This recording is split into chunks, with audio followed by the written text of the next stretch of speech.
Isaac बसाविस singer, तो वो कहते थे कि मैं यिद्दिश में इसलिए लिख रहा हूँ कि इतनी प्राचीन भाषा है कि आज की भाषा पढ़ने वाले लोग मुझ पर हमला न करें। तो मैं चाहता हूँ कि मेरी कहानियों को भूत प्रेत ही पढ़ें। आजकल बहुत लोगों के अनुसार अंतर्राष्ट्रीयता का मतलब ये सिर्फ अंग्रेजी होता है और ये इससे सहमत नहीं हूँ। जब तुलसीदास कहते हैं कि शिवद्रोही ममदास का हवा है ना, हरिहर मंदिर, हर मंदिर हरिहर मंदिर बनता है, तो एसिमिलेशन की प्रवृत्तियां हर जगह रहती हैं। इतालवी भाषा के लिए बहुत कम पैसे दिए जाते हैं और कोई ठीक योजना नहीं होती है। और यदि मैं ये बता सकती हूँ हिंदी की स्थिति वही है जो हम बॉलीवुड की ओर देखने लगते हैं या जिसको हम पॉपुलर कल्चर की ओर देखने लगते हैं, ग्लैमर की ओर देखने लगते हैं। हमको लगता है शायद हिंदी को ये बचा रहे हैं। या हम जाते हैं गाँव में लोग जब बोलते हैं हिंदी, वो इस हिंदी से तो बिल्कुल अलग होती है जो फंडेड है, जिसको पैसा दिया जा रहा है। कि हिंदी अतीत की भाषा नहीं है, हिंदी भविष्य की भाषा है। और हिंदी सिर्फ धर्म या राजनीति के प्रचार के लिए नहीं है, हिंदी बनते हुए बाजार की भाषा है।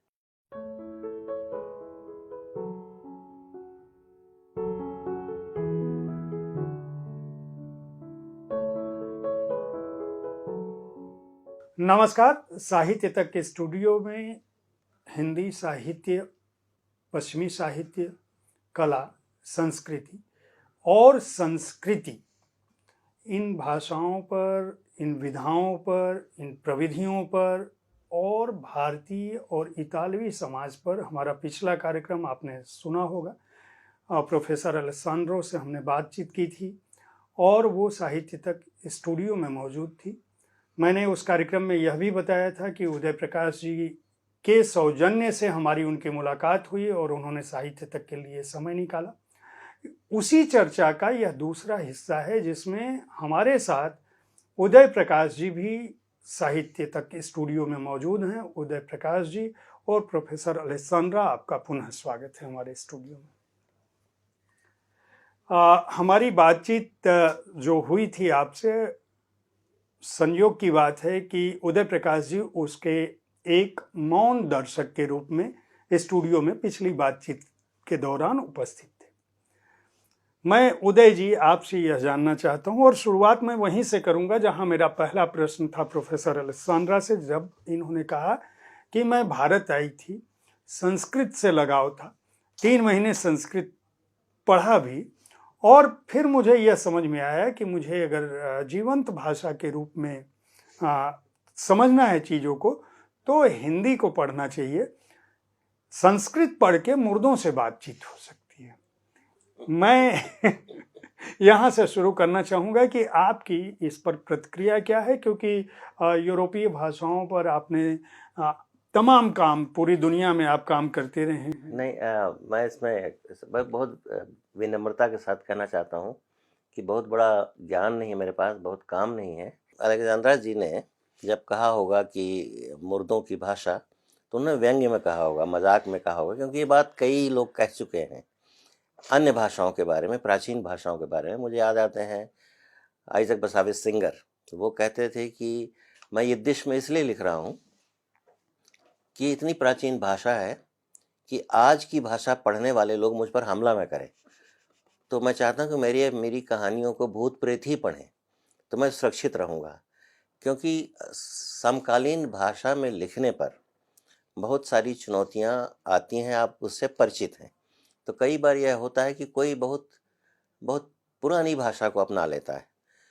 ये अलेक्जेंड्रा जी ने शायद व्यंग्य में कहा, लेकिन यह सच है कि संस्कृत के बारे में मेरी अपनी धारणा है, बहुतों की धारणा है कि वह धर्म की भाषा नहीं है और दर्शन की भाषा, विज्ञान की भी भाषा है। और जैसे लैटिन है, उसको सिर्फ आप यहाँ पर नहीं रिड्यूस कर देंगे कि वो किसी धर्म से जुड़ी हुई भाषा है। और इसको मैं इसलिए कह रहा हूँ, उसके प्रमाण हैं। अभी सबसे अधिक तो बड़ा प्रमाण तो अभी का है कि जिस फिल्म ने 7 एकेडमी अवार्ड जीते, ओपेनहाइमर, तो उसमें आप देखिए वो संस्कृत पढ़ता है और संस्कृत टेक्स्ट पढ़ता है और वो उससे पाता है कि कैसे मैटर को एक इमेंस एनर्जी में बदला जा सकता है। आइंस्टाइन पढ़ते हैं और अभी मैं शायद आपसे जिक्र कर रहा था या फिर कर देता हूँ कि इतना बड़ा उपन्यास 100 Years of Solitude, उसमें वेंडी जो है अंत में संस्कृत बोलते हैं।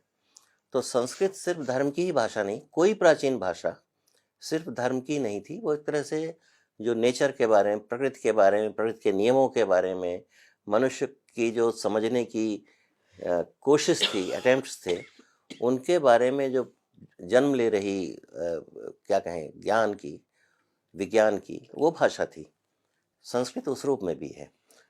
तो मेरा आप दोनों से एक सवाल है, चूंकि भाषा पे प्रोफेसर अलेस्सांद्रा का भी काम बहुत है और आप भाषाविद के रूप में भी, चूंकि आप लगातार पढ़ते रहे हैं, अध्ययन अध्यापन ही करते रहे हैं, तो मेरा सवाल ये है कि संस्कृत की जो समृद्धि है और संस्कृत से दूसरी भाषाओं ने जिस रूप में ग्रहण किया है, मुझे लगता है उर्दू में भी संस्कृत का बहुत प्रभाव रहा है। लैटिन, जर्मन और दूसरी भाषाओं ने, यूरोपीय भाषाओं ने काफ़ी कुछ ग्रहण किया है। आपने खुद कहा, 2 फिल्मों का भी नाम बताया। और अगर संस्कृत इतना समृद्ध भाषा के रूप में स्थापित थी किसी समय में, प्राचीन काल में, और प्रोफेसर अलेस्सांद्रा ने भी कहा कि अगर मुझे प्राचीन भारत को जानना था तो संस्कृत को पढ़ना था, आकर्षण भी उसी लिए हुआ, भारत से भी उनका लगाव भी उसी भाषा के माध्यम से हुआ। मैं उस बात को समझ सकता हूं कि उनके कहने के पीछे आशय क्या था। संस्कृत इस रूप में क्यों हुई कि आज केवल ग्रंथालयों में या केवल अकादमिक जगत तक सीमित है, या वो केवल बौद्धिक स्तर पर ओपेनहाइमर जैसी फिल्में बनती हैं तो वहाँ एक तरह से मैं कहूँगा कि ऑर्नामेंटल जो है वह श्रृंगार के रूप में सीमित क्यों हो गई, वह जन के बीच में इस तरह से विस्मृत और विस्थापित क्यों हुई? नहीं, ये तो देखिए हर प्राचीन भाषा के साथ हुआ, हर प्राचीन भाषा के साथ हुआ। बल्कि मुझे याद आता है कि शायद 2015 के आसपास या उसके पहले 2007-8 के आसपास जो कोर्ट की भाषा थी ब्रिटेन की, इंग्लैंड की, उसमें वही हैबिस कार्पस, इन कैमरा, ऐसे शब्द थे कि जिनका कोई अर्थ नहीं समझ पाता था। तो ये पारित किया गया वहाँ कि उसको अंग्रेजी में लाइए। हमारे यहाँ भी यही है कि जिस भाषा में वो फैसले होते हैं, वकील जिसमें जिरह करता है, वो ऐसी भाषा होती है। मैं आपसे कहूँ जयप्रकाश जी कि पढ़ के बताइए इसका अर्थ क्या है, तो नहीं बता पाएंगे। तो क्या है कि ऐसा जानबूझ के इसलिए किया जाता है कि एक कोई बीच का मीडिएटर हो, जो एक सामान्य व्यक्ति जो न्याय मांगता है, न्याय तक पहुंचने के लिए उसको इस भाषा की अड़चन को पार करवाने के लिए एक वहाँ पर ब्रोकर बैठा हुआ होगा, है ना, ब्रोकर ऑफ लैंग्वेज, एक भाषा का दलाल बैठा हुआ होगा। तो हर जगह जितनी पारदर्शिता आप लाएंगे वह जीवित भाषा के करीब ही हो पाएगी।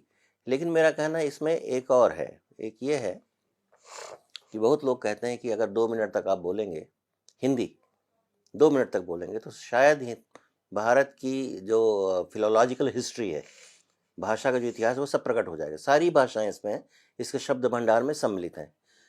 लेकिन मैं एक बड़ी बात कहना चाहता हूँ, संस्कृत सिर्फ एक हिस्से को रिप्रेजेंट करती है।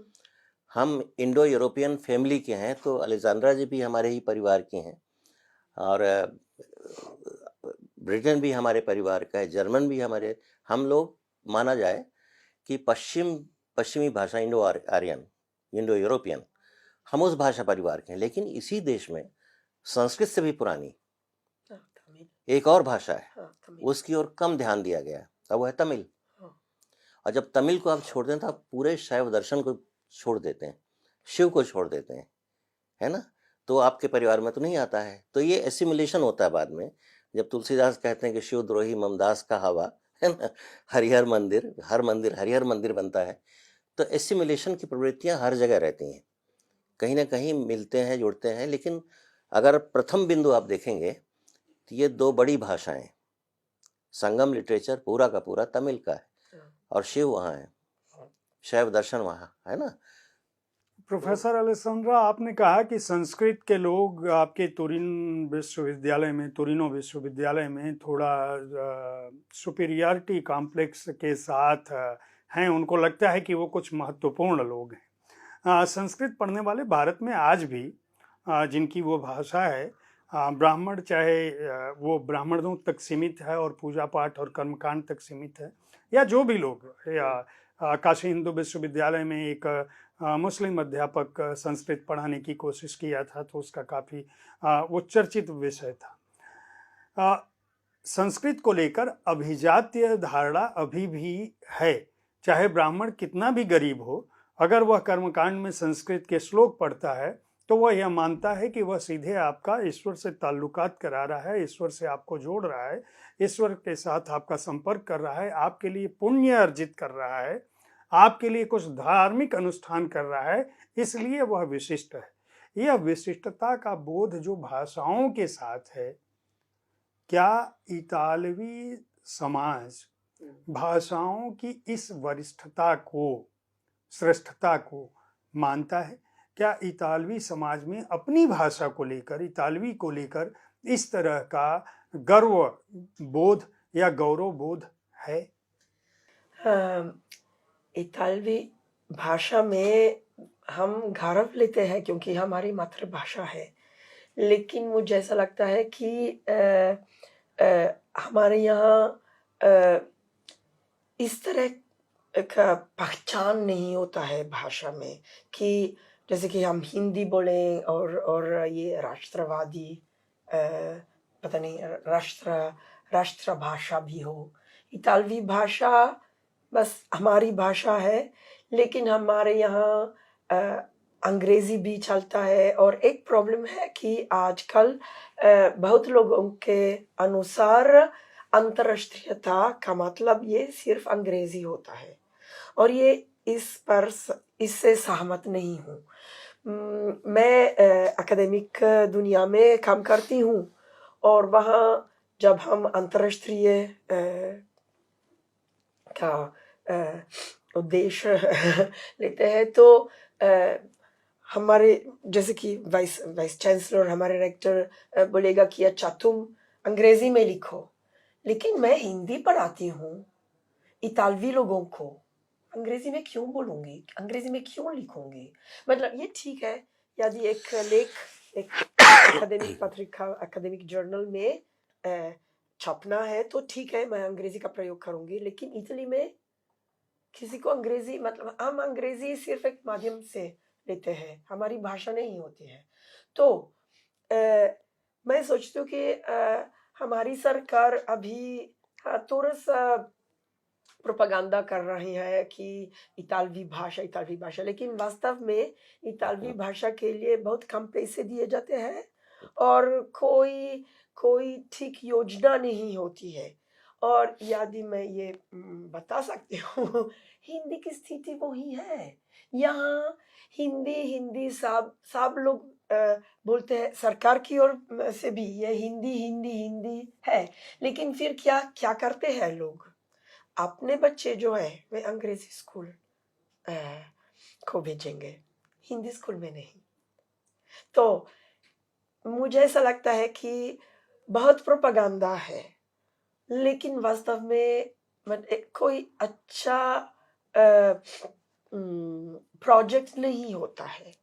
और मैं वहाँ यूरोप में, और ये मैं जानती हूँ कि पूरे यूरोप में ये स्थिति है। हम जो हिंदी सेविकाएं हैं क्योंकि हम हिंदी सेवा करते हैं, ठीक है, हमको 1 ही रुपया नहीं दिया जाता है हिंदी प्रचारण के लिए, क्योंकि यदि जैसे कि कुछ प्रोफेसर्स आते हैं तो हमको सरकार ICCR की ओर से वे चाहते हैं कि हम अपार्टमेंट दे देंगे, इंश्योरेंस दे देंगे, ठीक है, लेकिन हमारे यहाँ एक अपार्टमेंट देना बहुत बहुत महंगा होता है, तो हमारी यूनिवर्सिटी ये नहीं कर पाती है, तो हमारी सहायता नहीं होगी ICCR से। और ये मतलब ये नहीं होता है क्योंकि कोई एक like I don't know, it's like it's not like a plot लेकिन वास्तव में ये होता है। कि अंत में हम आखिर हम अकेले होते हैं। और ये मैं बताती हूँ, पोलैंड में ये स्थिति है, स्विट्जरलैंड में ये स्थिति है, पूरी दुनिया में। हम लोगों की बातचीत बड़े ही अलग मोड़ पे पहुंच गई। संस्कृत से हम पहुंचे हिंदी और अंग्रेजी और इतालवी की जो तुलना, एक बहुत बड़ी बात प्रोफेसर अलेसांद्रा ने कही कि इतालवी की भी वही स्थिति है जो भारत में हिंदी की स्थिति है।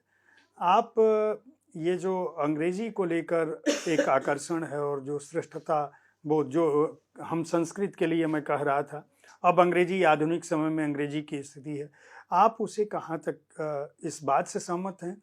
और यूरोप में क्या स्थिति है और भारत में क्या स्थिति है, और भाषा के रूप में हिंदी का जो भविष्य है वह अंग्रेजी की तुलना में कहाँ पर है? मैं इसके बारे में आपकी राय जानना चाहूँगा। ये मैं बहुत ही उससे कहना चाहता हूँ कि अंग्रेजी एक नहीं है।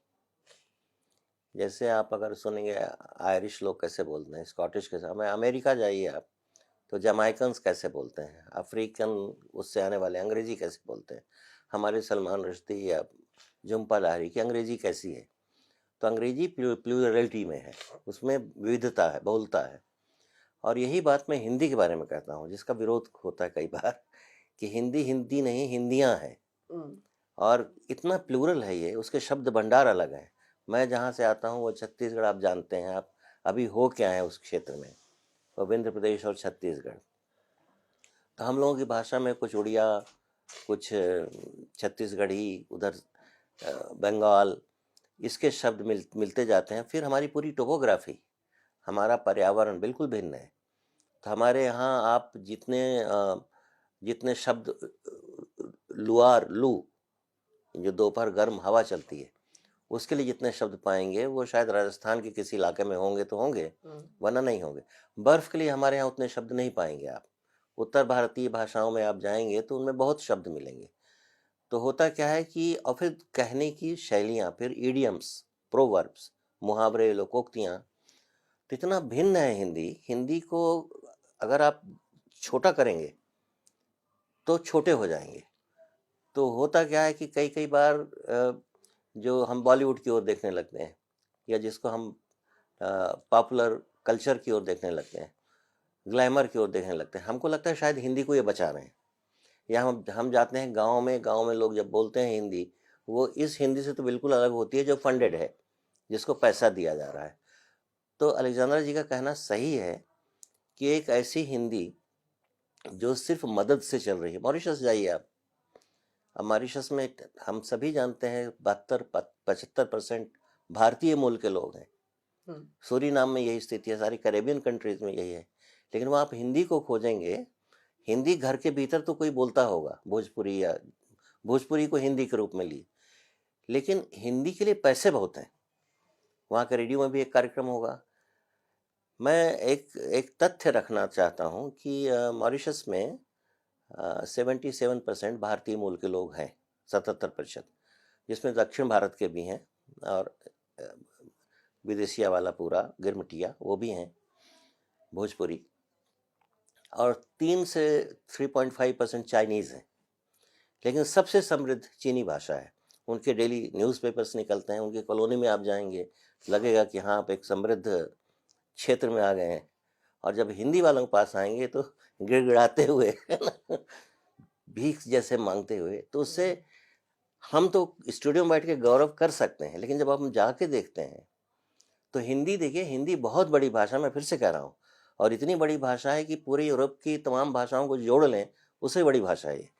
लेकिन उसकी स्थिति क्यों है, उसका कारण मैं जो समझता हूँ, हो सकता है मैं गलत हूँ, कि हिंदी अतीत की भाषा नहीं है, हिंदी भविष्य की भाषा है। और हिंदी सिर्फ धर्म या राजनीति के प्रचार के लिए नहीं है, हिंदी बनते हुए बाजार की भाषा है।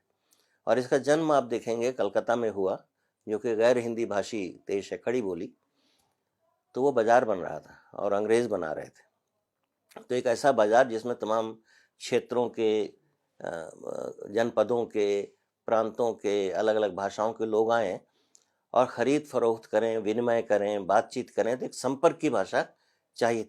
आज भी हिंदी बहुत बड़ी संपर्क की भाषा है।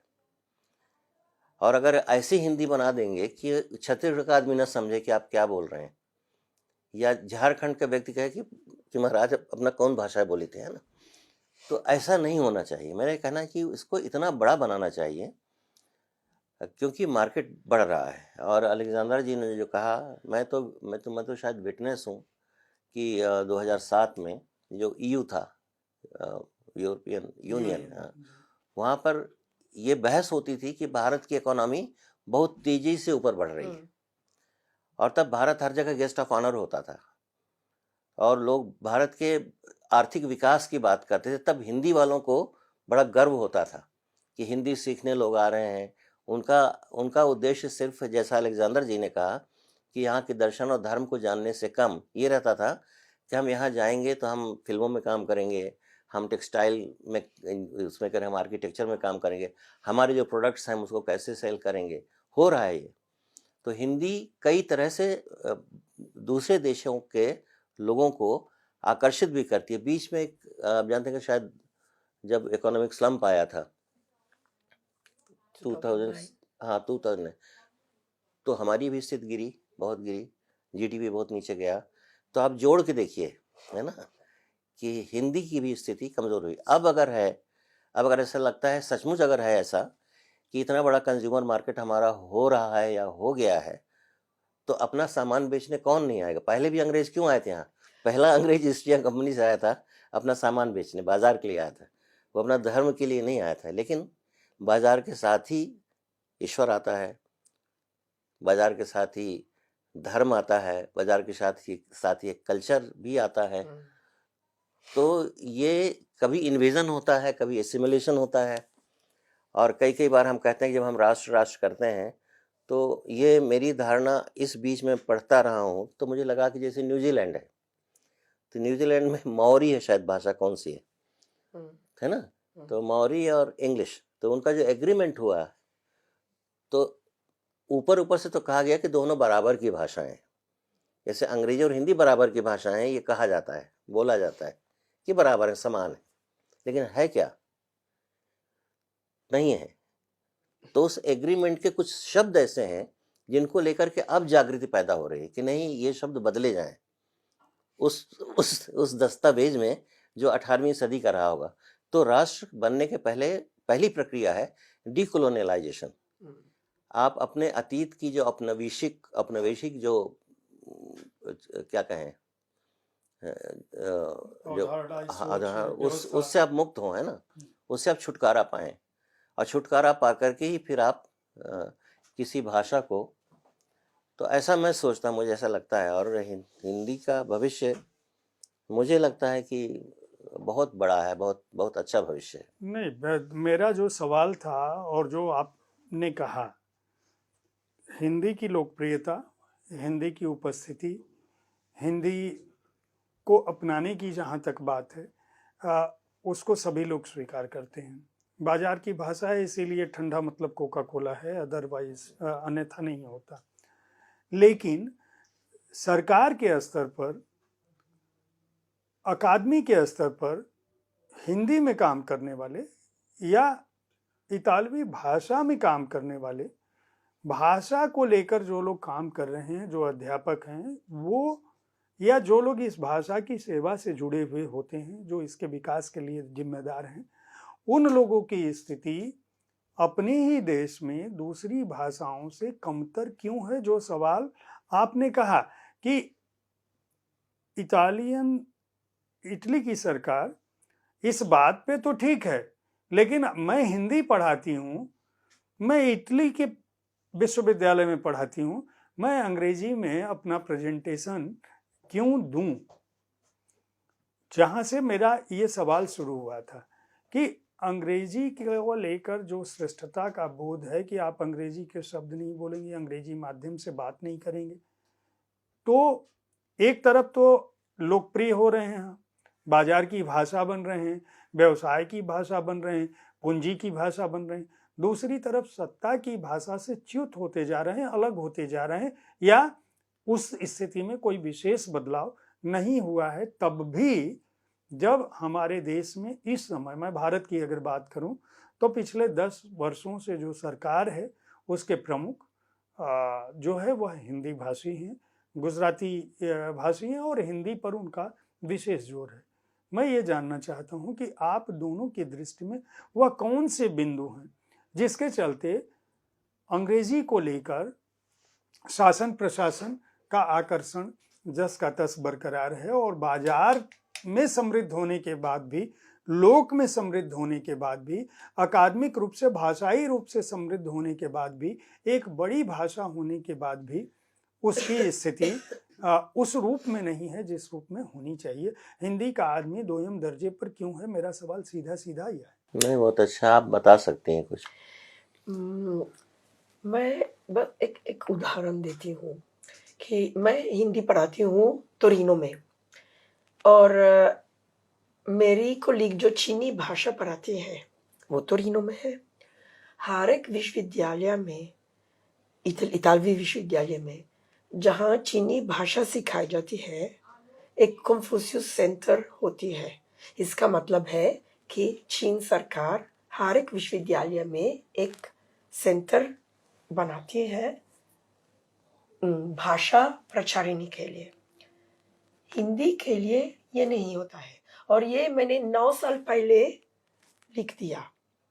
एक लेख है, क्योंकि एक कॉन्फ्रेंस था, मैंने एक लेख लिखा और मैंने ये बताया कि भारत सरकार के पास बहुत पैसे हैं हिंदी के लिए, बहुत पैसे हैं, और खर्च भी देते हैं, क्योंकि विश्व हिंदी सम्मेलन ये। लेकिन ठीक है, हम क्वालिटी की बात लेंगे कि विश्व हिंदी सम्मेलन क्या होता है। वो सम्मेलन है, लेकिन एक तरह का मेला भी होता है। तो यदि हमारे यूनिवर्सिटी में एक सेंटर होता जिसमें हिंदी के लिए कुछ इवेंट्स हो सकते हैं, कि हम जैसे कि लेखक को निमंत्रित कर देते हैं कि आप आइए, एक लेक्चर दे दे, ये बहुत अच्छा होता। लेकिन ये नहीं होता है। लेकिन पैसे तो है, मतलब ये एक मतलब पता नहीं क्यों, लेकिन एक पॉलिसी की बात है।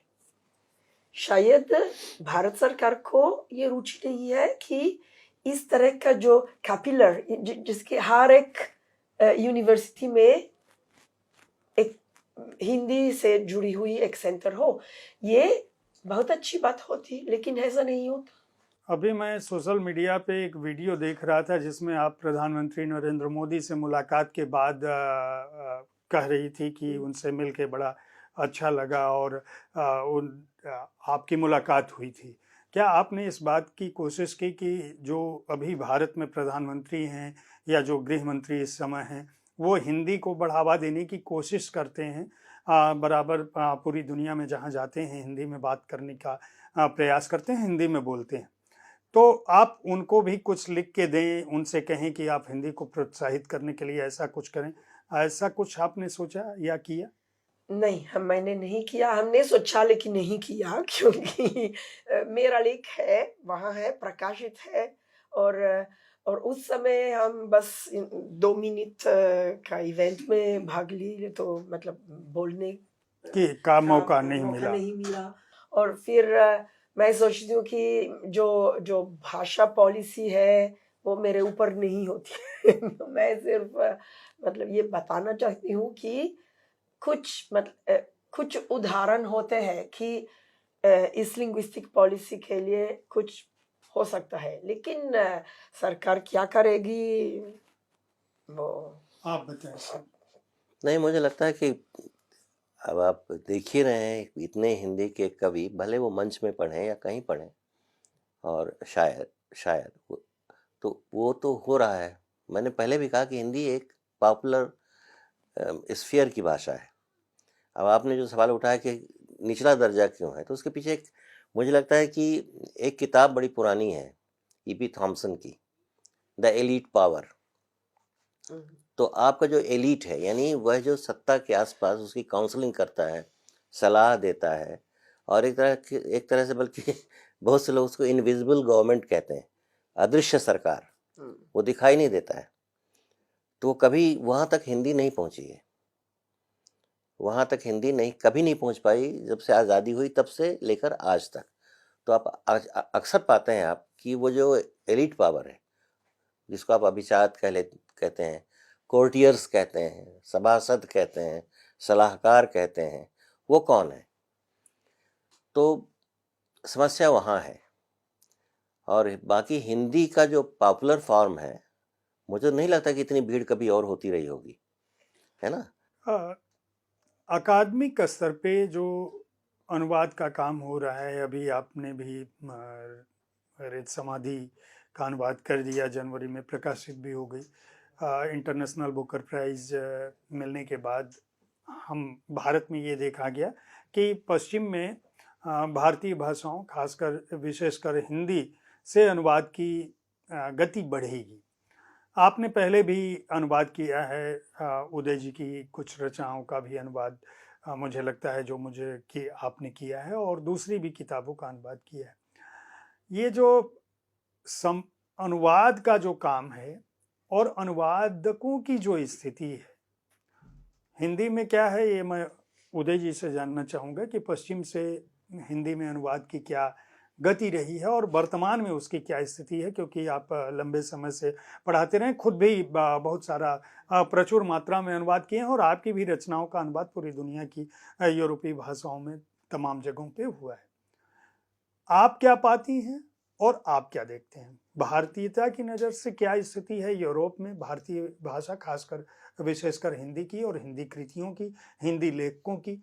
अकादमिक स्तर पर क्या हो रहा है, प्रकाशन के स्तर पर क्या हो रहा है, जो शोधार्थी, जो शोध छात्र आ रहे हैं उनकी कितनी रुचि है भाषाओं में, ये आपसे जानूंगा। और पश्चिम को लेकर हमारे यहाँ जिस तरह का आकर्षण रहा है, और हम वो गिने चुने लोगों को ही जानते हैं जिनको नोबेल प्राइज़, विशेषकर भारत में अगर किसी को नोबेल पुरस्कार मिल गया, किसी फिल्म को ऑस्कर मिल गया, तो 2-4 पुरस्कार हैं, बुकर मिल गया, तो हम उनको जान जाते हैं, वो भी पढ़ा लिखा तबका।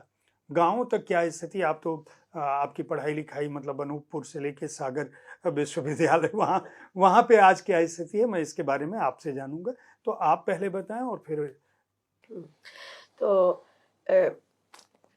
मैंने काफ़ी किताबों, हिंदी किताबों का अनुवाद किया, लेकिन अभी तक सिर्फ अकादमिक पत्रिकाओं या अकादमिक दुनिया में वे छप गए।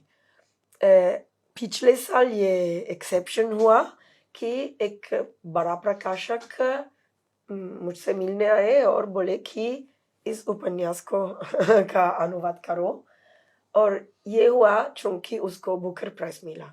तो स्थिति ये है कि हम हिंदी साहित्य पढ़ लेते हैं, अनुवाद करते हैं, लेकिन प्रकाशक की दुनिया में अलग स्थिति होती है। वे जैसे कि हम अभी अंग्रेजी की बात हुई थी कि उदय जी ने कहा कि वो एलिट की भाषा होती है। हमारे जो पब्लिशिंग वर्ल्ड होता है उसमें भी ये होता है कि जो भारत से जुड़ा हुआ है और अंग्रेजी में लिखा हुआ है वो भारतीय साहित्य माना जाता है। बाकी जो है बस बोली है, भारतीयों की बोलियों में है। हिंदी एक बोली है जो करोड़ लोगों से बोली जाती है, लेकिन एक बोली है, भाषा नहीं, किसी को नहीं मालूम।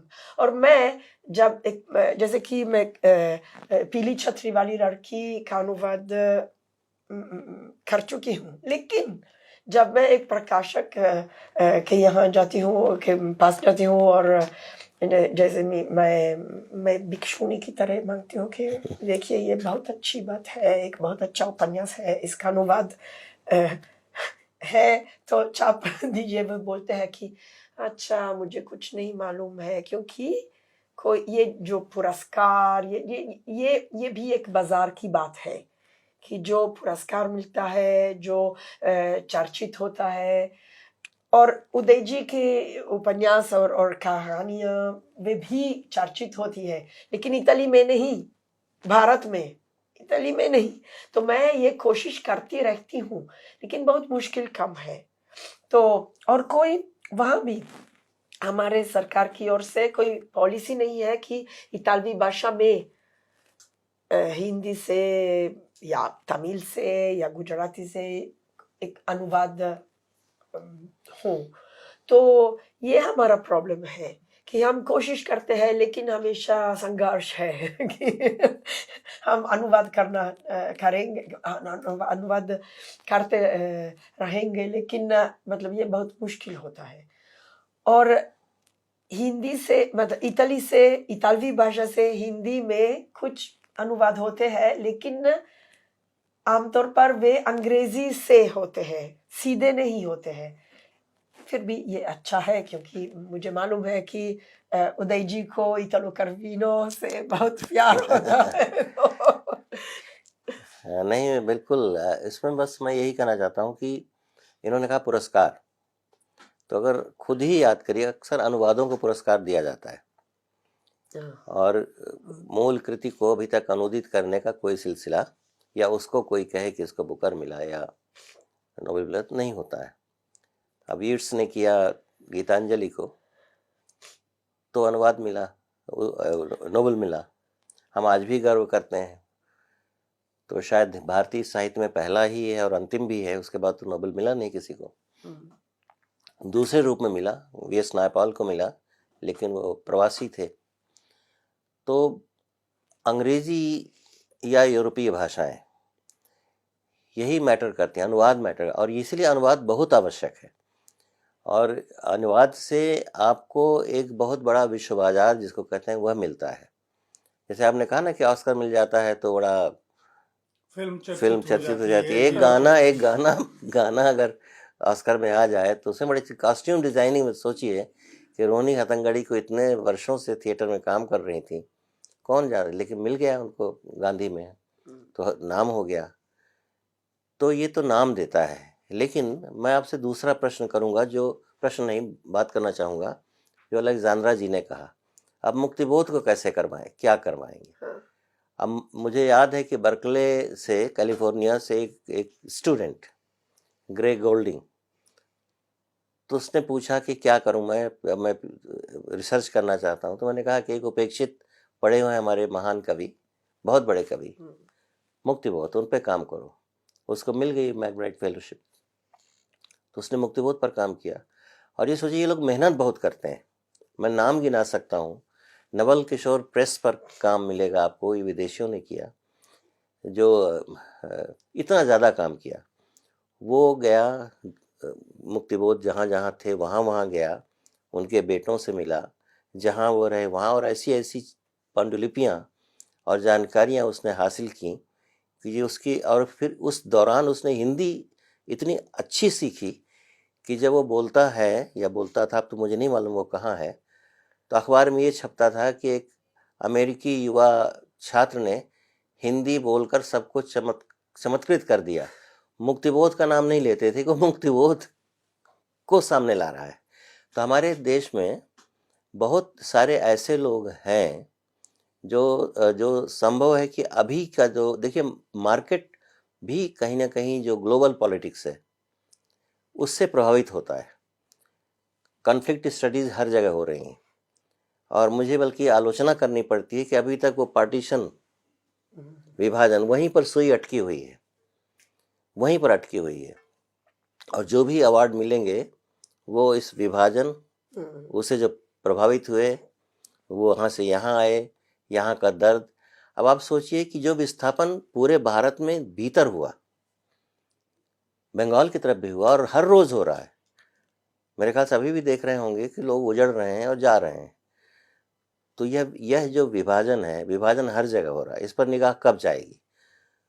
तो वही लोग निगाह डालेंगे जो उस परसेप्शन से, जो बहुत पुराना एक दृष्टिकोण था भारत के बारे में कि 47 की घटना बहुत बड़ी घटना थी। 47 के बाद कई घटनाएं हो चुकी हैं, इतनी बड़ी हो चुकी हैं और हर रोज हो रही हैं। तो उनको जानने के लिए मुझे लगता है कि एक और दृष्टि चाहिए, है ना। और ये अनुवाद करेगा, अनुवाद ही ये काम करेगा। और ऐसी चीज़ों की तरफ निगाहें मेरे ख्याल से अब धीरे धीरे जा रही हैं। तो ये मेरा कहना है। नहीं, बाजार के इस समय में भाषा, संस्कृति और कलाओं की क्या स्थिति है और उनका क्या भविष्य है?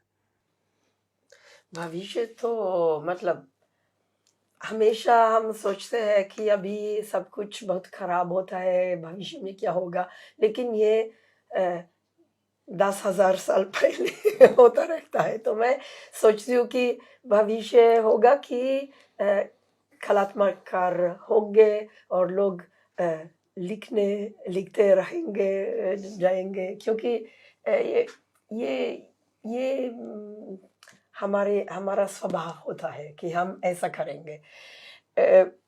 लेकिन यदि हम राजनीतिक दृष्टिकोण से देखेंगे तो हमें एक पॉलिसी चाहिए, जैसे कि एक अनुवाद करने के लिए, क्योंकि अनुवादक हम हमेशा अपना काम करेंगे। मैं अनुवादक हूँ, पैसे मिले नहीं न मिले, लेकिन मैं अनुवाद करती रहूँगी क्योंकि मुझे मतलब मज़ा है और मेरा काम है और मुझे मतलब प्यार है साहित्य से, तो मैं करती रहूँगी।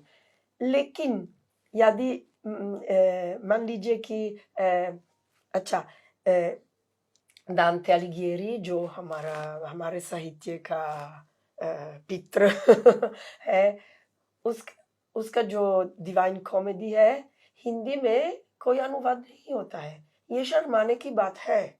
तो सब लोग यहाँ शेक्सपियर की बात करते हैं। शेक्सपियर ठीक है, वो भी इतालवी मूल से थे ऐसा लगता है, लेकिन फिर भी वो अंग्रेजी का सबसे महत्वपूर्ण लेखक है। लेकिन मुझे ऐसा लगता है कि यदि दोनों मतलब जैसे कि एक कंबाइंड प्रोग्राम हो कि इस तरह का अनुवाद हो, एक टीम बना जाए, तो ये बहुत अच्छा होगा और भविष्य में ये होगा। इस तरह की योजनाएं नहीं बनाती तो बस कुछ नहीं होगा। नहीं, इसमें एक बात और भी है कि देखिए, अनुवाद होता है, फिर वहाँ का जो वहाँ उस देश का वह समाज उसको स्वीकार करता है कि नहीं करता है ना। ये बहुत बड़ा वो है कि आप ऐसी चीज़ लेके जाएं जो आपके लिए तो महान है, लेकिन वहाँ उसकी कोई स्वीकृति हो नहीं पा रही है। तो उसमें कई तरह की दिक्कतें आती हैं। और जैसे मतलब मुझे कुछ याद है कि निराला महाप्राण है ना, उनसे बड़ा कवि शायद आधुनिकता की तरफ छायावाद का कोई दूसरा नहीं। लेकिन उनका अनुवाद कितना हुआ, कहाँ हुआ, कौन जानता है उनको।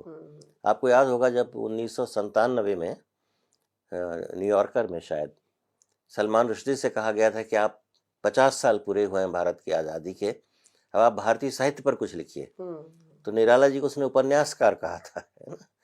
तो जानकारी नहीं थी। एक अनुवाद उपलब्ध था पॉल रूबेन का, और वो ऐसा अनुवाद था कि हम लोग जब छात्र थे तो हंसते थे कि बांधो न नाव इस ठाव बंधु। अब बंधु का क्या अनुवाद करेंगे, ठाव का क्या करेंगे।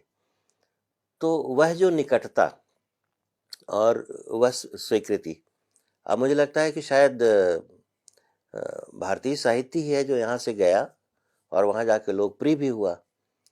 झुम्पा लाहिड़ी मुझे नहीं लगता कि अभारतीय साहित्य लिखती हैं, तो है ना। हाँ, और वो भी लोकप्रिय हो रहे।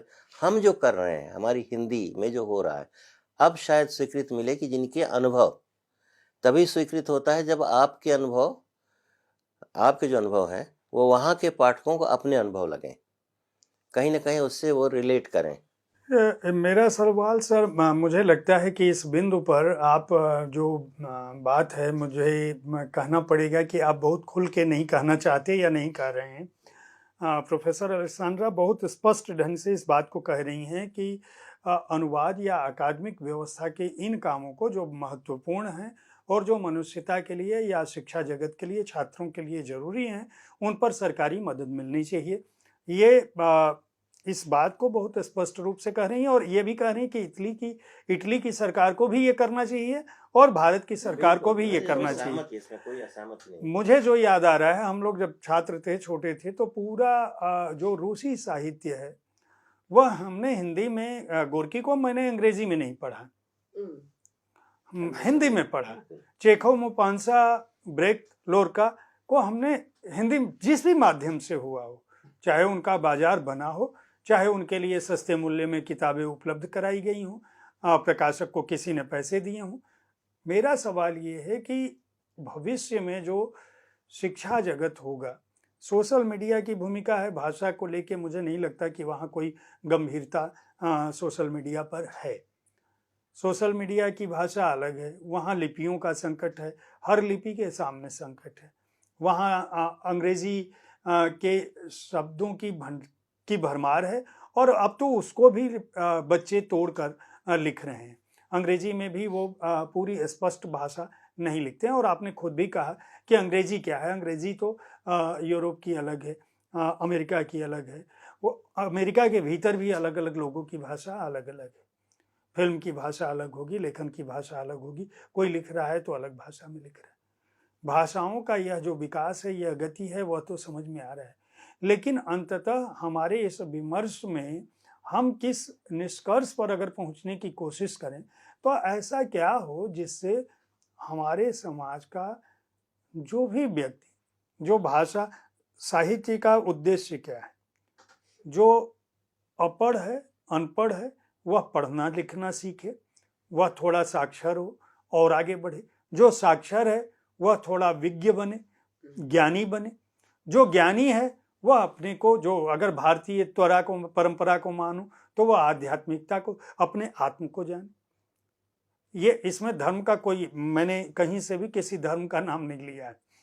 मेरा ये कहना है कि जो ज्ञान की परंपरा है वह अपने सही रूप तक कैसे पहुंचेगी, उसके लिए आप लोग जो अकादमिक तौर पर साहित्य जगत में सक्रिय लोग हैं, आपने पूरे जीवन पढ़ाया लिखा है, आप अभी भी पढ़ा रही हैं, आप लोग क्या देखते हैं और क्या करना चाहते हैं और क्या करेंगे, और होगा भी कि नहीं होगा? नहीं, इसमें असहमति कहाँ है, ये दो अलग क्षेत्र हैं। देखिए, अकादमिकता का एक अपना महत्व है, और अकादमिकता भी ऐसी नहीं होनी भी चाहिए जो अपने कर्तव्य से थोड़ा सा डाइवर्ट हो जाए, उसको छोड़ दे। तो बहुत गंभीर और बहुत उत्तरदायित्व का काम है अकादमिक होना। और अकादमिकता अगर प्रमोट करेगी उनको जिनको ना बाजार पूछ रहा है, ना भविष्य में अकादमिक अध्ययन पूछेगा, तो समस्या यहाँ पे आके खड़ी होती है। क्योंकि बहुतों को एक तरह से पुनर्वास किया मिला है अकादमिकता के द्वारा, और बहुतों को पुनर्वास मिला है बाजार के द्वारा। जैसे आप पूरे मध्यकाल को देखिए, तो इनका कोई अकादमिक महत्व नहीं था, नाभा दास का, कबीर का, इनका कोई अकादमिक महत्व नहीं था।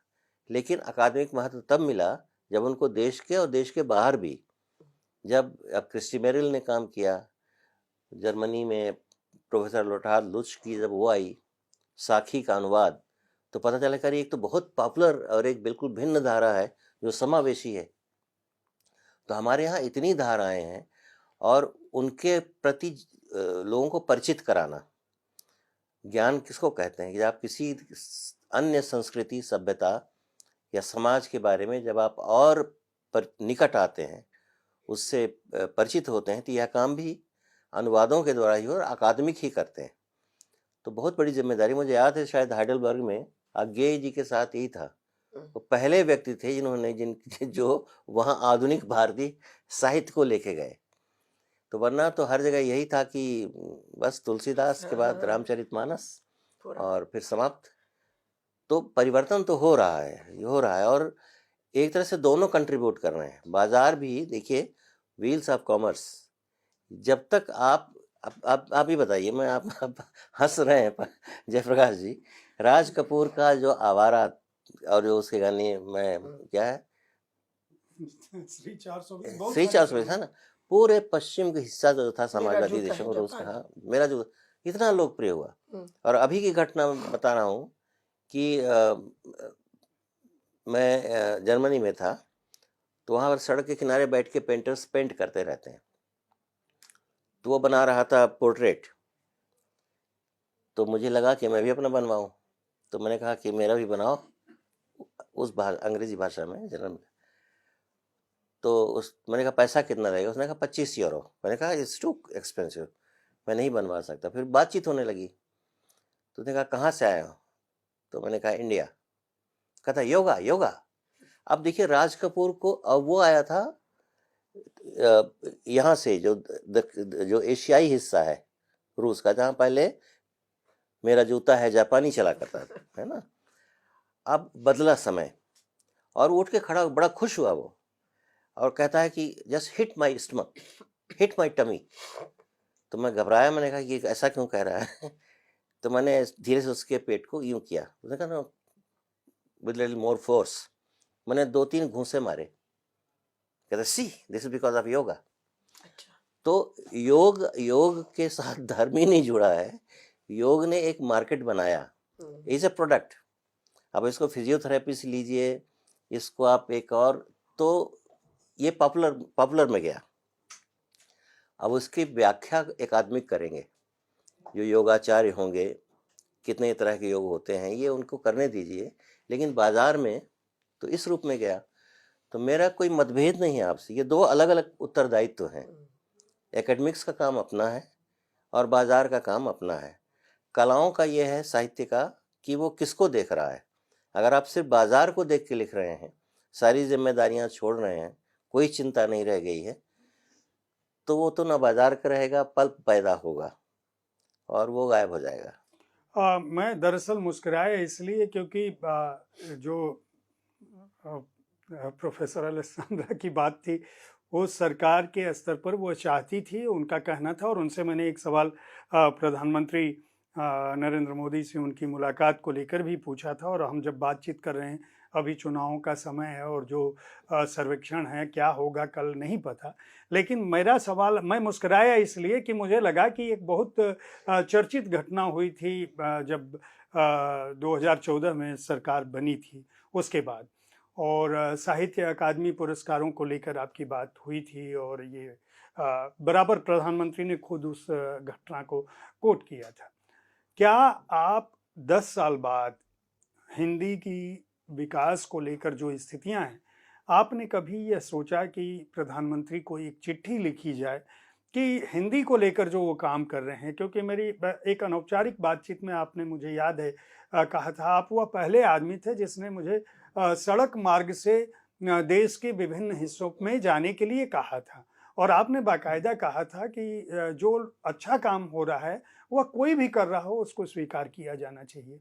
तो रोड सेक्टर में वाकई बहुत काम हुआ है।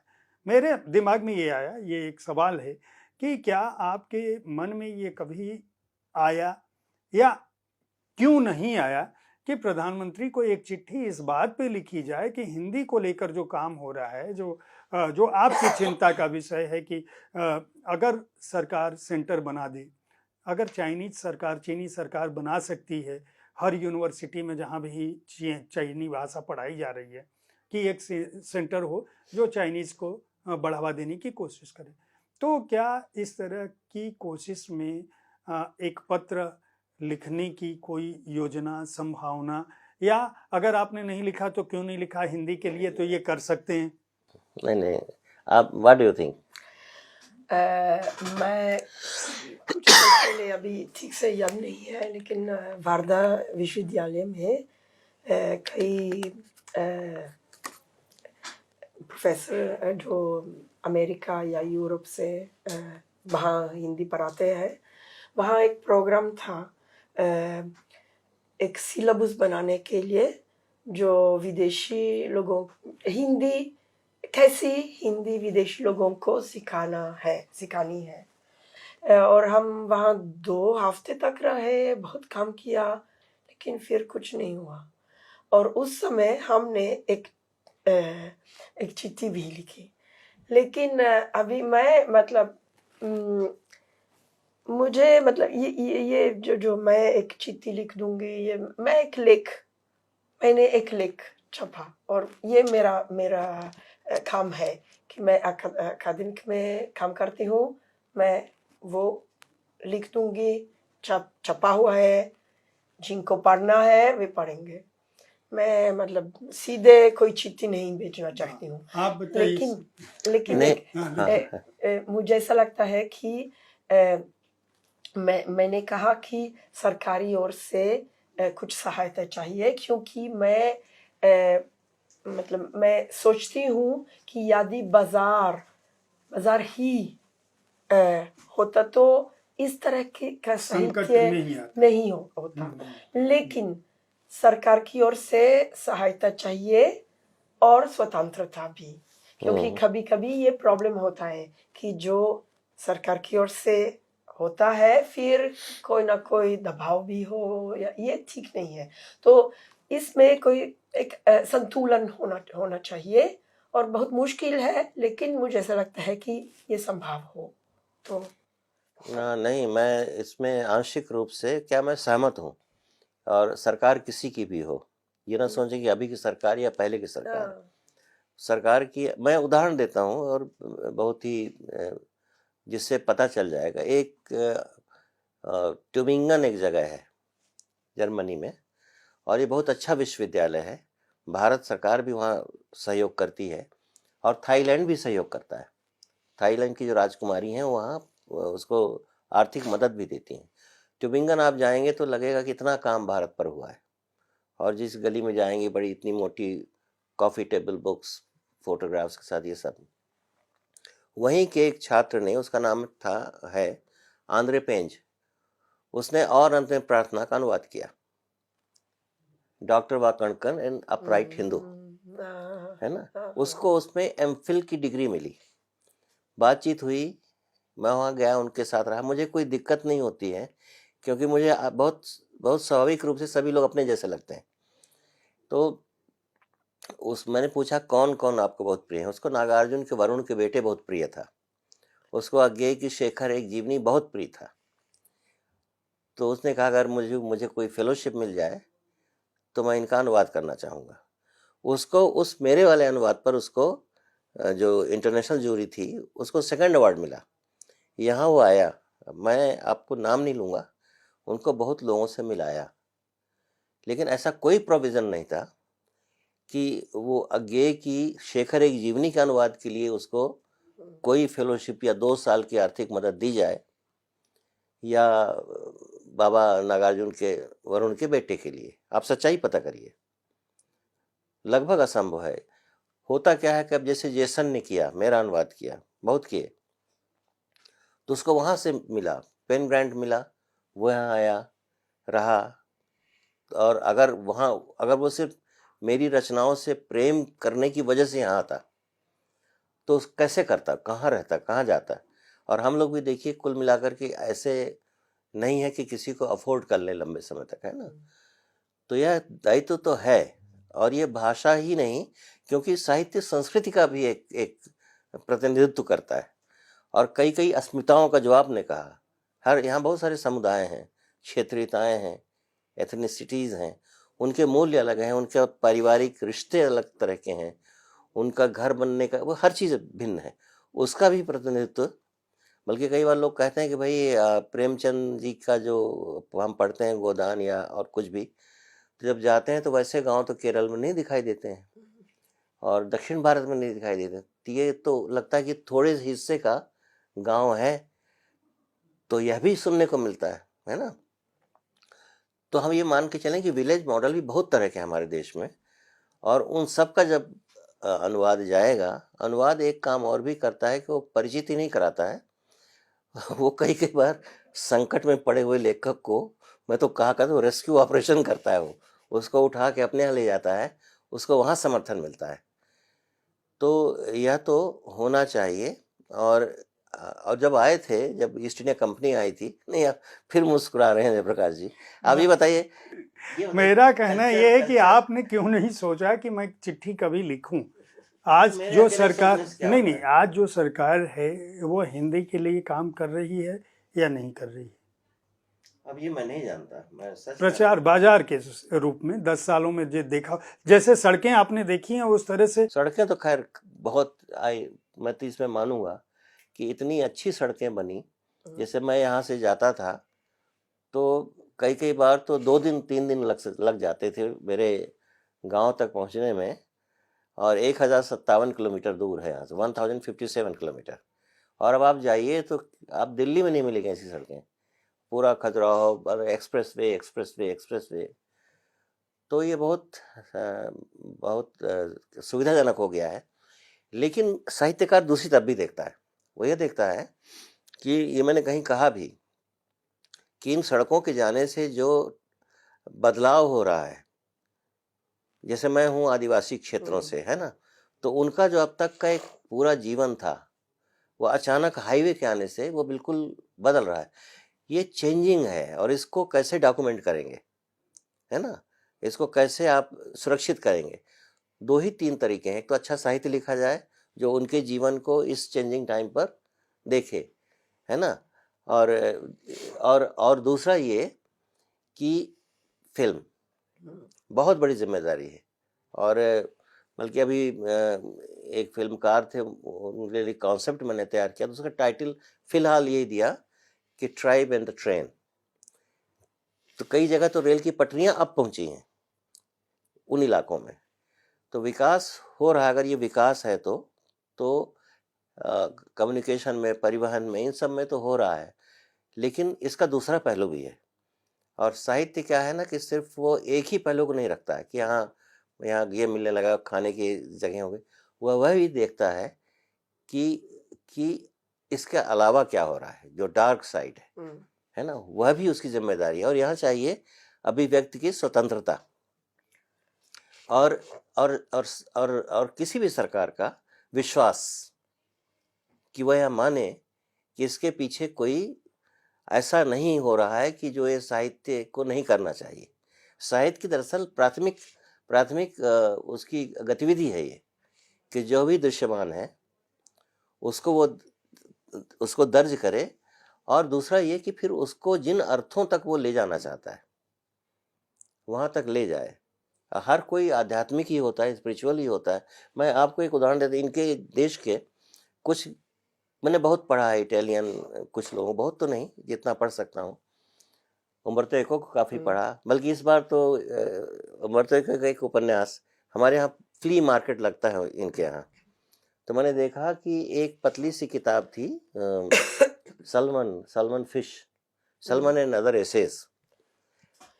तो वो कोई स्थानीय अखबार था, वहाँ वो कॉलम लिखा करते थे, तो वो सस्ते मिल रही थी, मैंने उसको ले लिया, पढ़ने लगा। पता लगा तो नई दिल्ली स्टेशन पर लिखा है उन्होंने। तो यानी हम जिनको उम्बर्तो एको को सोचते थे कभी भारत नहीं आए, वो यहाँ भारत घूम घाम के चले गए, और हम अब जान रहे हैं जब उन्होंने हाइपर रियलिटी लिखी या नेम ऑफ रोज लिखा। इटालो कैल्विनो का याद मैं दिलाना चाहूँगा, मुंशी प्रेमचंद्र बड़े हमले हुए जब कफन कहानी को लेकर विवाद चला कि वो दलित विरोधी है। तो हिंदी भाषा जिसको कहते हैं ना, जिसमें साहित्य लिखा जा रहा है, और ख़ास तौर से जिसमें कहानियाँ, उपन्यास और कविताएं भी जो लिखी जा रही हैं, तो उसमें जो जातीय गद्य, जातीय भाषा, उसकी उपेक्षा नहीं होनी चाहिए। उसकी विविधता और उसके अंतर को देखा जाना चाहिए। अब जैसे कफन कहानी थी, अब कफन कहानी में घीसू माधव दलित थे, तो दलितों की तरफ से आपत्ति आ गई कि दलित विरोधी हैं मुंशी प्रेमचंद।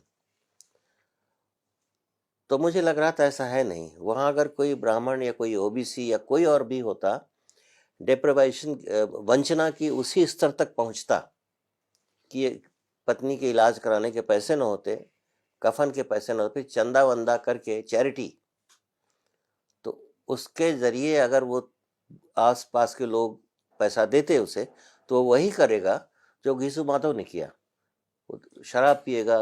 इतालवी की किसी पुस्तक, वेस्टर्न किसी लेखक की बात कर रहे थे जी। हाँ, तो मैंने उसके उदाहरण में मैंने कहा कि एक कैल्विनो की कहानी है थेफ्ट इन अ केक शॉप। तो वो 3 चोर हैं, है ना, और तीनों चोरों की अलग अलग विशेषता है। एक सेंधमारी बहुत बढ़िया करता है, और एक जो है वो अंदर जा करके सफाई और क्या लेना है क्या नहीं लेना है वो करता है, वो दादा है, सबका बॉस है। और एक जो है बेचारा दुबला पतला है, मरियल सा, तो उसको बाहर लगाते हैं कि तुम देखो पुलिस तो नहीं आ रही है, कोई ये तो नहीं रहा है ना। तो वो एक एक ज्वेलर शॉप में जाते हैं, वो बाहर से घूम के फिर अंदाज़ा लगाते हैं। तो जो सेंध मार है वो अंदाज़ा लगाता है कि हाँ मैंने जान लिया है कि पीछे कहाँ से सेंध लगाएंगे, सामने तो लगा नहीं सकते, शहर है। तो रात में पीछे से जाते हैं। अब यहाँ वो गलती कर जाता है, तो बजाय वो ज्वेलर शॉप में वो केक शॉप में सेंध लगा देता है। और जब वहाँ वो जाता है तो देखता है पेस्ट्री पड़ी हुई है, ब्रेड पड़ा हुआ है, जो भी आप कल्पना कर सकते हैं, पाइज पड़े हुए, आइसक्रीम्स पड़े हुए हैं। तो भूखे हैं दोनों, तो भूल जाते हैं कि हम यहाँ किस लिए आए थे। तो खाना शुरू करते हैं, और खाना शुरू करते हैं, इतना खाते हैं कि वो लिपटते जाते हैं उसमें, है ना। तो वो जो बाहर जो खड़ा किया है वो देखता है तो कहता है ये लोग सब खा लेंगे, वो भी भूखा है 5-7 दिनों से, जो बाहर खड़ा हुआ है। तो कहता है मुझे भी आने दो, तो उसको डांट के भगाते हैं। तब तक पुलिस वाले बाहर से आते हैं, तो पुलिस वालों को आहट होती है, तो पुलिस वाले दरवाजा तोड़ के अंदर आते हैं। तो आते हैं तो वो भी भूखे हैं, पुलिस भी 5-7 दिन से खाना नहीं मिला, ये इकोनॉमी है। तो वो भी खाना शुरू करते हैं, और ये जो हैं चोर ये भागते हैं। उनमें से एक है जिसकी एक प्रेमिका रहती है कहीं और, तो उसके लिए भी अपने टक करता है शर्ट में यहाँ वहाँ कि मैं उसको ले जाऊँ, वो भी भूखी बैठी होगी। अब वो भूखा रह गया, वो दुबला पतला लड़का है ना। तो वो जब भाग रहे हैं तो लड़का पीछा करता है, उनको चाट रहा है कि इनके शरीर में जो लगा है। पुलिस खाने में लगी हुई है, तो पूछते हैं कि हम इसको बताएंगे कैसे कि क्या हुआ, रिपोर्ट कैसे देंगे। तो पुलिस वाले के जो ऑफिसर है वो कहता है खा रहा है, कहता हम कह देंगे बंदर घुस आए थे यहाँ, बंदरों ने तोड़ के ये किया। अब आप देखिए उस कहानी के पीछे पूरी इकोनॉमी और भूख, जबकि मार्केट पूरा डिस्प्लेड है, प्रॉस्पेरिटी है, लेकिन भूखमरी बहुत है। और वहाँ पे आकर के मुझे लगा कि ये तो दहलाने वाली का कफन के सबसे करीब यही है। और जब वो जो भागा है अपनी प्रेमिका के पास पहुँचता है, ब्लैक है वो, तब तक उसके शरीर में वो सब पेस्ट्री या क्रीम्स जो है वो पिघल चुके हैं, है ना। तो उसकी प्रेमिका चाटना शुरू करती है उसको इस तरह। तो भूख का, हंगर का, ये शायद आप बंगाल में पाएंगे। जब 1869-72 उधर जब अकाल पड़ा था, तो एक ऐसी इस तरह की चीज़ें आई थी, फिर एक भूखी नंगी पीढ़ी आई थी सामने, तो वो नौबत ना आए, है ना।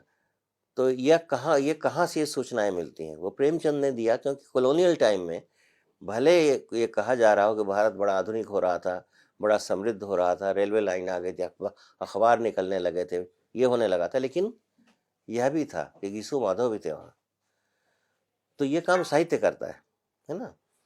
तो मेरा यही कहना है कि साहित्य की जो अपनी भूमिका है वो बहुत बड़ी है, और दोनों तरह की है। वो बाजार की ओर भी देखता है कई बार अपने सर्वाइवल के लिए, और कई बार अपनी जिम्मेदारी भी वो निभाता है।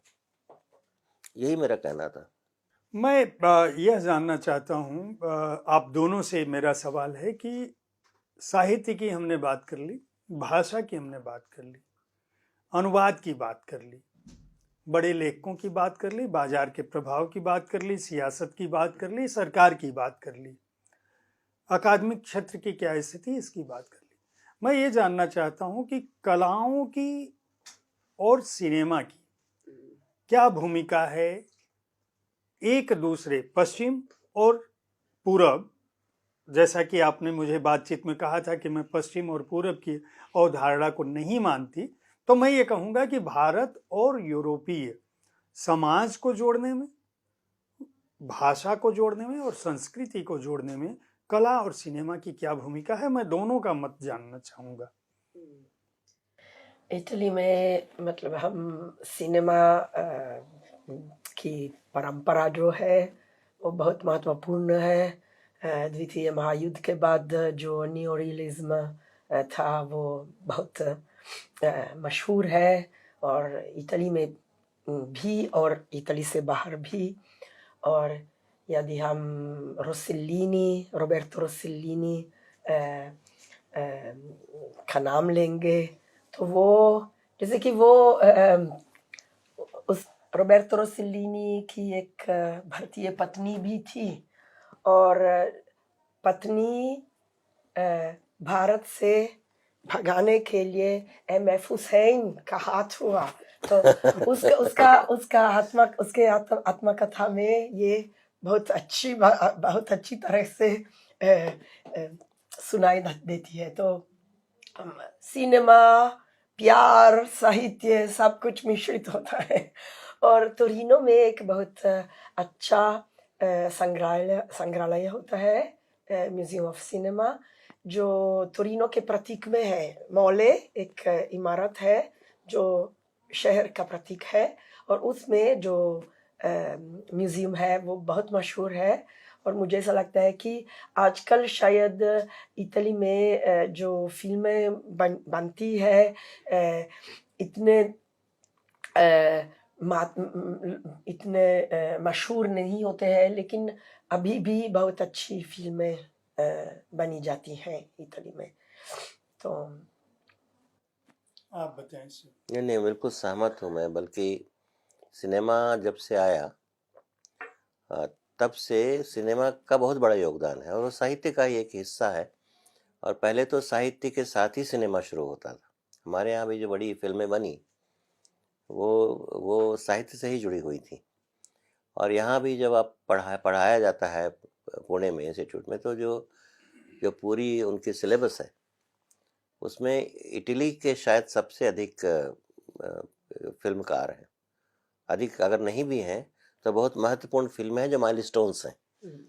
और ऋषिका की शुरू होती है बाइसिकल थीफ, फिर आगे बढ़ते जाता है। बल्कि मैं अभी जब आप लोग बात कर रहे थे परंपरा और भारतीयता और इस सब के बारे में, तो मुझे याद आ रही थी एक फिल्म पासोलिनी की वो थी शॉर्ट फिल्म ऑन इंडिया, है ना। तो उसको मैं बहुत पसंद करता था एक समय में, अभी भी करता हूँ।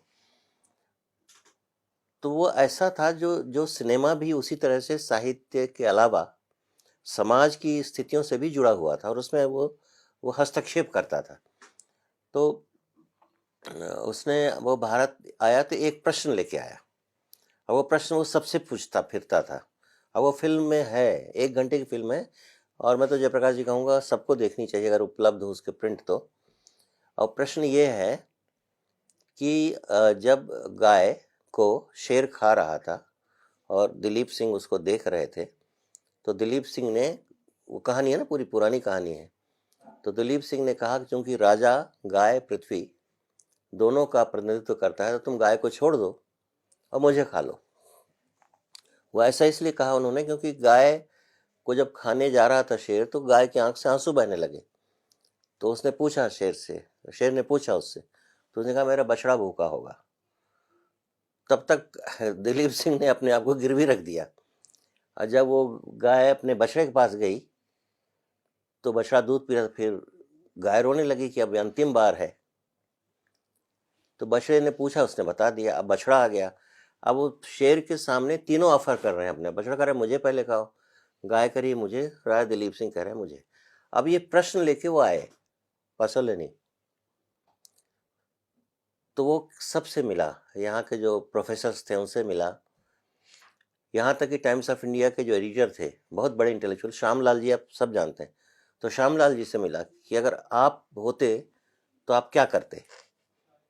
फिर वो जो राजघराने के लोग थे, बीकानेर के प्रिंस, उनके पास गया, उन्होंने कहा आप क्या करते। फिर साधुओं से मिला, संतों से मिला, फिर समाज कर्मियों से मिला, तो सब अपनी अपनी तरीके से इंटरप्रेट करते थे उसको। नो इस माइथोलॉजी। अब बड़ी मज़ेदार, बड़ी मीनिंगफुल फिल्म है। और अंत जहाँ होता है वो मणिकर्णिका घाट है बनारस का। तो एक शव पड़ा हुआ है किसी बहुत मोटे आदमी का, तो उसमें धप से 1 किलो घी आता है ऐसे, और धप से गिरता है, और उसके बाद फिर गंगा में फूल और राख जाते हैं। अब वहाँ बहुत लैमेंट के साथ खत्म होता है कि अब भारत अब वह नहीं है, भारत एक पश्चिमी देश है, यहाँ कहने के लिए है कुछ, लेकिन है वो हमारी तरह ही। तो होता क्या कि यह जागरूकता साहित्य पैदा करता है, सिनेमा पैदा करता है, और इसीलिए उसकी एक भूमिका होती है। आप पाथेर पंचाली याद करें या अभी की फिल्में याद करें, मैं तो कहूँगा कि इस पाथेर पंचाली देखिए, गांव में आप ही अगर गांव में रहते या मैं गांव में रहता तो क्या मैं लेखक बन पाता? हरिदत्त उसमें है, वो अगर वहीं रहा था तो क्या वो लेखक बनता? तो सारी समस्या ये होती है कि लेखक बनने के लिए भी आपको शहर जाना पड़ता है, और जो अगर आप राजधानी में पहुंच गए तब तो बड़े लेखक हो जाएंगे, और कहीं बीच में अटक गए मेरठ वेरठ में और उसके पहले कहीं, तो छोटे लेखक रहेंगे। तो यह स्थितियां होती हैं, और ये बड़े बुनियादी किस्म के सवाल हैं। तो सिनेमा का, इटालियन सिनेमा का बहुत ही गहरा असर है। हम सब ने देखा, खूब देखा। आप लोगों ने अभी बातचीत के दौरान एक फिल्म एल वेजिटारियानो की बात चर्चा चली थी आप दोनों। मैं चाहूँगा कि उसके बारे में थोड़ी बात बताएं कि वो इनके वो इन्हीं के विश्वविद्यालय टोरिनो के विश्वविद्यालय के एक स्टूडेंट का है शायद, वो एकेडमिक्स का हिस्सा है, एकेडमिक्स सिनेमा को, तो उसका वो डिप्लोमा फिल्म है। और संयोग था कि मैं वहीं था और हम सब लोग एक साथ उसको देख रहे थे, और जब फिल्म समाप्त हुई तो उसका प्रभाव इतना ज़्यादा, हर कोई रो रहा था, हर किसी की आंख में आंसू थे। और इटली के बारे में ये है कि वहाँ का जो पूरा मिल्क प्रोडक्ट है, दूध का बिजनेस, वो सिखों के हाथ में है, सरदारों के हाथ में है, सरदार हम लोग बोलते हैं। और जहाँ जाएंगे आपको लगे वाह, यहाँ तो बिल्कुल अमृतसर है, यहाँ तो भांगड़ा हो रहा है ना, और बड़ा अपना सा लगता है। तो वो बड़ी मार्मिक कहानी बताऊंगा तो शायद थोड़ी लंबी हो जाएगी। बस ब्रीफली यही है कि बेरोजगारी वहाँ भी है, यहाँ भी है। यहाँ बीटेक करेंगे आप, एमटेक करेंगे, कहाँ नौकरी पाएंगे, है ना, पकौड़े तलेंगे, क्या करेंगे। तो वहाँ जिनका बिजनेस है वो इसके मामा लगते हैं, इस लड़के के, जो BHU से ही, बनारस से ही गया है, कृष्णा नाम है इसका। तो कहते हैं तुम यहाँ आ जाओ, मैं तुमको नौकरी देता हूँ। वहाँ चला जाता है। अब वहाँ जाता है तो वो कृष्णा नाम है, कृष्ण की का चित्र लगा हुआ है, और कृष्णमय होता है वो, और गाय के साथ उसके संबंध दूसरे होते हैं। एक गाय के साथ उसके संबंध ऐसे हो जाते हैं कि वो गाय उसको देख कर रिस्पॉन्ड करती है, तो उसको लगता है अरे ये तो बिल्कुल हमारे तरह की गाय है ना। अब वहाँ क्या है कि गाय सिर्फ पूजा की वस्तु तो है नहीं, सबके अलग अलग सेल हैं, और सबके मीटर्स लगे हुए हैं, किसने कितना मिल्क दिया, कितना मिल्क दिया, कितना मिल्क दिया। तो जितना ही मिल्क गिरता जाता है उतना ही उसको फिर बूचर हाउस में भेजा जाता है। तो वो देखता है कि उस गाय का मिल्क घट रहा है, तो डरता है, तो वो दूसरी गायों का मिला करके और उसका बनाए बनाए रखता है, वो धोखा देता है। और ये जब ये सब हो रहा है, उसी समय जो उसका मालिक है डेयरी का, उसकी एक बेटी है, तो बेटी को एक बेबी सीटर चाहिए। तो बेबी सीटर के लिए कोशिश की तो बुल्गारिया से एक लड़की आती है, तो बेबी सिटिंग का काम करती है। वो देखती है कि बड़ा अच्छा लड़का है, बनारस से आया, कितना खूबसूरत है, दुबला पतला है, बहुत ईमानदार है, हर जगह उसकी तारीफ होती है, बहुत अच्छा लड़का, और सचमुच तारीफ के लायक है, बड़ा ईमानदार है। भारतीय ईमानदारी की को प्रमाणित करती है वो फिल्म। फिर दोनों का एक तरह सॉफ्टनेस बढ़ती जाती है, फिर अफेयर होता है, और हर कोई चाहता है कि ये हो ऐसा, बहुत अच्छा है। तो एक स्टेज आ जाती है कि विवाह करवा दिया जाए। तो माँ बुलाई जाती है बुल्गारिया से, अब माँ भी सिंगल है, वो देखती है, उसको भी पसंद आ जाता है। अब यहाँ से फिल्म टर्न ले रही है कि वो शादी होती है, और शादी के बाद होता है हनीमून। तो उनको हनीमून के लिए भेजा जाता है दोनों को। अब जब कृष्णा जा रहा है हनीमून के लिए, तो अपने दोस्त को, जो कि सिखी है सर, बताना भूल जाता है कि इस गाय की हिफाजत करना, वो बताना भूल जाता है। और उसी का दोस्त, हो सकता है कि कंपटीशन में वो उसको रिप्लेस भी करना चाहता हो, वो देखता है कि तो दूध ही नहीं है, मिल्क ही नहीं है, तो बता देता है।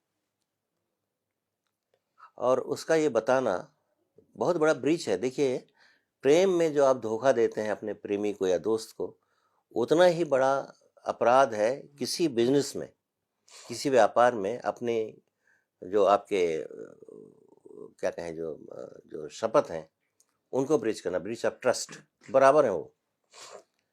तो जब वो लौट के वहाँ दोनों आते हैं तो पता लगता है उसकी नौकरी जा चुकी है, उसका सामान फेंका जा चुका है। और जब उसकी जिसके साथ हनीमून बना के आया है, जब उसको पता चलता है कि ये धोखा दे रहा था, वो भी उसको छोड़ देती है, कहती यू आर ए चीट। तो वो करे क्या? तो उसकी बॉडी ऐसी नहीं है, दुबला पतला है, और काम फिजिकल करेगा, लेबर का काम करेगा, तो लेकिन उसके अलावा कोई काम नहीं मिलता। अब ख़त्म हो रही है, समाप्त कर रहा हूँ मैं। तो लेबर का काम करने लगता है, और एक दिन काम करता है, 3 दिन वो पड़ा रहता है, थक जाता है।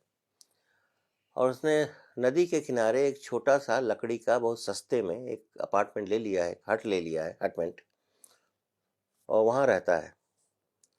एक दिन क्या होता है कि उसको काम मिलता है किसी फार्म हाउस में पेस्टिसाइड के स्प्रे करने का। तो वहाँ वो पहुँचने में थोड़ा सा लेट हो जाता है। तो पेस्टिसाइड जब स्प्रे करवाते हैं तो आप जानते हैं पहले ब्रीफिंग की जाती है कि भाई इसको इतना लिक्विडफाई करो, इतना उसको वो करो। वो ब्रीफिंग ख़त्म हो चुकी है। तो जो उसका मालिक है, फार्म ओनर है, वो कह के जाता है बाकी लेबर्स को कि इसको बता देना। अब वो जो लेबर्स हैं वो भी वही हैं, मज़दूरों में जो रेशियल जो वो होते हैं वो रहते हैं, तो जानबूझ के नहीं बताते हैं इसको। और ये बेचारा चलाता है बिना जो डेंस और बहुत ही पूरा पेस्टिसाइड, जैसे सांस लेता बेहोश होके गिर जाता है और उसकी डेथ हो जाती है ना। तो एक गाय हमारी, एक गाय वहाँ, एक कृष्ण भक्त यहाँ, एक कृष्ण भक्त वहाँ, एक का अंत ऐसा है ना। तो कभी कभी क्या है कि इस अंतर को समझना, अब वो मैंने देखा कि उस ऑडियंस में सब लोग रो रहे थे, क्योंकि वो समझ रहे थे कि कृष्णा की जो ये डेथ हुई वो क्यों हुई। और उसके बाद अंत में 1 साल के बाद कोई एकादशी आती है, शायद जन्माष्टमी आती है, तो वह पत्नी बल्गारिया की, उसको याद आता है कि आज के दिन वो खीर खाता था। तो खीर बना के खोजती खोजती वहीं पहुंचती है, तो देखती है कि वहाँ के घोड़ा पड़ा हुआ है और बाकी वहाँ दीमक लगे हुए हैं, और कृष्ण की जो जो जो चित्र था उसको दीमक खा चुके हैं। तो बड़ी एक तरह के शॉकिंग है ये। तो कहा जाता है कि संस्कृति जोड़ती भी है और संस्कृति तोड़ती भी है, लेकिन संस्कृतियों को समझ लिया जाए तो संस्कृति एक दूसरे के करीब लाती है। Because we are talking about the global culture, है ना, कि हम खाना खाने लगे, हम पिज़्ज़ा सबसे ज़्यादा खाते हैं, पिज़्ज़ा, और ये इटली का ही पिज़्ज़ा है ना। वहाँ तो खाना ही खाना वही है, एक पीता है, पीता। तो मुझे में तो सबसे वो तो रोटी है वो। तो आप खोजेंगे तो सारी चीज़ें बांग्लादेशी बहुत हैं। आप परवल लाल भाजी, लाल साग, है ना, आप खोजिए वहाँ इतना इफरात मिलेगा। तो उनसे पूछते हैं हम लोग बांग्लादेशियों से कि भाई ये कहाँ, कहते हैं हम यहीं पैदा करते हैं। और कोई ये मतभेद नहीं है वहाँ कि यहाँ क्रिकेट हो रहा, मैच हो रहा होगा, कोई फ़र्क नहीं पड़ता। कि एक तो स्टूडेंट ने आपके इसी पर किया है कि देश के भीतर खेल यानी क्रिकेट टीम, उसमें जो नेशनल सेंटिमेंट्स जुड़ते हैं, और एक जब दूसरे देश में जाते हैं जहाँ श्रीलंका, बांग्लादेश, नेपाल, ये सब लोग एक तरफ होते हैं, एक ही तरफ होते हैं, उनमें यहाँ की लड़ाइयाँ नहीं रहती। तो वहाँ क्या होगा? तो इतना भिन्न होता है, इसलिए ज़्यादा घूमना, ज़्यादा लिटरेचर पढ़ना, ज़्यादा फिल्में देखना, और फिल्में देखना भी पढ़ना है, ये आप मान के चलें। तो ये है, ये मेरा कहना है कि ऐसे प्रोविज़न होने चाहिए, और ये साहित्य में ही नहीं, जैसे फेलोशिप की बात हो रही थी, फिल्मों के लिए भी होना चाहिए कि वहाँ के फिल्म मेकर्स, अभी जो आपको जितने भी ऑस्कर मिलते हैं मोस्टली वो बनाने वाले बाहर के होते हैं, है ना। तो ये मेरा कहना है। एक आखिरी सवाल पर इस बातचीत को हम पूरा करेंगे। मेरा आखिरी सवाल ये है कि भारत में जो साहित्य और पुस्तकों की बात जो है, हमारे यहाँ पॉपुलर साहित्य, लोकप्रिय साहित्य जिसको हम कहते हैं, और गंभीर साहित्य, वह बटा हुआ है। हम गुलशन नंदा, रानू को भी साहित्यकार नहीं मानते हैं। अपराध कथा लेखकों की अलग ही स्थितियां हैं, जो लोग लिख रहे हैं उनको भी साहित्य का दर्जा नहीं देते हैं। पश्चिम में और विशेषकर इतालवी में क्या स्थिति है? क्या वहाँ पे इस तरह का साहित्यिक विभाजन लेखकों के बीच है? हमारे यहाँ भी एक कैनन होता है, लेकिन मुझे ऐसा लगता है कि यहाँ हिंदी साहित्य में वो उस पर और ज़्यादा जोर दिया जाता है।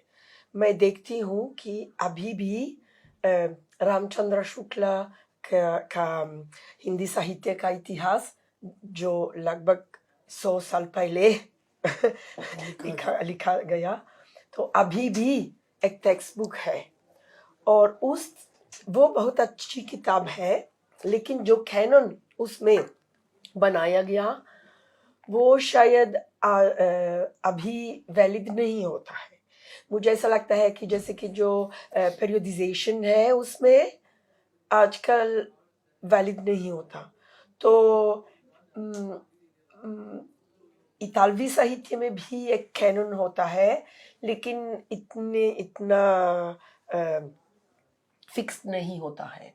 और स्कूल में, लेकिन जब मैं हिंदी साहित्य पढ़ाती हूँ, मैं जैसे कि आपने कहा ये जासूसी साहित्य या कमर्शियल साहित्य, लोकप्रिय साहित्य आप कैसे बोलते हैं मुझे मालूम नहीं है, लेकिन मैं उस पर 2-1 चैप्टर भी देती हूँ, क्योंकि मुझे ऐसा लगता है कि ये बहुत ज़रूरी है कि हमको कि हम ध्यान देंगे इस पर कि जो प्रकाशित होता है और जो लोग वास्तव में पढ़ते हैं इसमें क्या फ़र्क होता है। क्योंकि हमने बात की कि पुरस्कार, सम्मान, लेकिन लोग क्या पढ़ते हैं वास्तव में?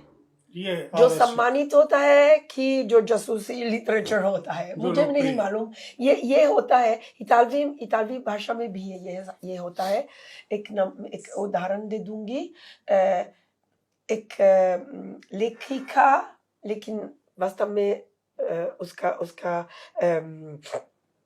अस्तित्व किसी को मालूम नहीं, क्योंकि बस एक नाम है, और ये एक स्त्री का नाम है, एलेना फेरांते। वो बहुत मशहूर है, लेकिन इटली में भी मशहूर है, लेकिन शुरू में वो यूएसए में बहुत मशहूर हो गई।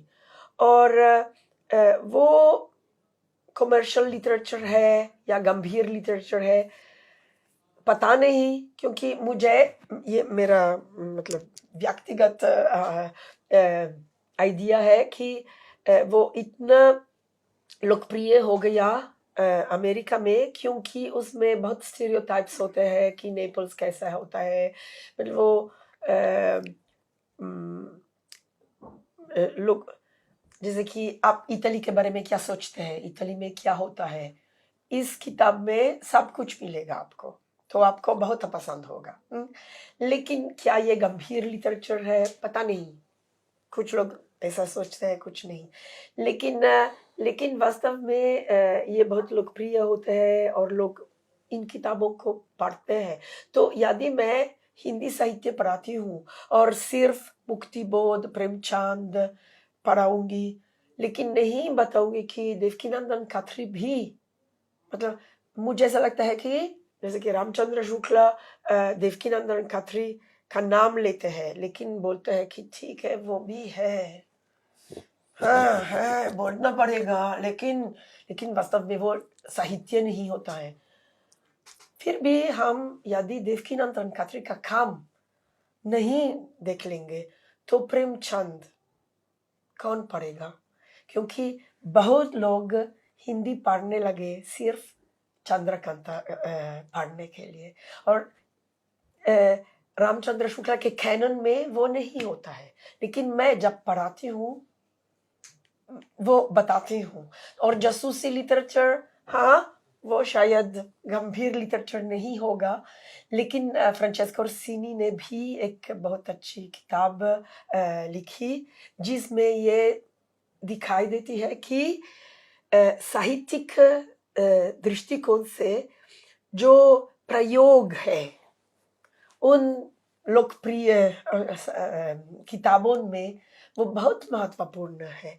तो मुझे ऐसा लगता है कि ये विभाजन फर्क है। नहीं होना चाहिए। विभाजन मतलब है फर्क, लेकिन विभाजन नहीं होना चाहिए।